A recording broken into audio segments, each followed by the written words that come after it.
សម្រាប់បងប្អូនស្ត្រីដែលមានផ្ទៃពោះចាឥឡូវនឹងស្បែកក្លៀកអត់សូវស្អាតត្រូវទេចារៀងខ្មៅចារៀងខ្មៅស្អាតចាអ្នកខ្លះទៀតគ្រើមហើយក្រិនចាខ្មៅខ្លាំងចាយកអារម្មណ៍មួយហ្នឹងព្រោះដោយសារតែខ្ញុំធ្លាប់មានផ្ទៃពោះដែរចាស្បែកក្លៀកអត់ស្អាតទេពេលមានផ្ទៃពោះចាសម្រាប់កូនហើយភ្លាមក៏អត់ទាន់ស្អាតដែរចាអញ្ចឹងកុំបារម្ភមានបញ្ហាហ្នឹងចាអញ្ជើញមក NG ណាយើងមានសេវាកម្មធ្វើឲ្យក្លៀកសស្អាតត្រឡប់មកវិញចាមានស្ប៉ាក្លៀកក៏ដូចជាបាញ់កបោនភាគ collagen ជួយឲ្យស្បែកក្លៀករបស់យើងសភ្លឺបាត់គ្រើមក្រិនចាហើយសម្រាប់អ្នកដែលមានបញ្ហា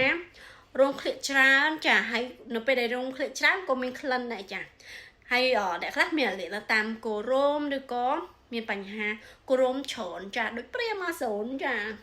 អាចមកទទួលសេវាកម្មជំរុះរោមក្លៀកនៅ NG បានទៅនេះជួលហ្មងធ្វើតែម្ដងឃើញតែលើកទី1ក៏ឃើញលទ្ធផលតាំងស្ប៉ាតាំងបាញ់កបោនភាគតាំងជំរុះរោមចាខ្ញុំក៏ធ្វើដែរណាចា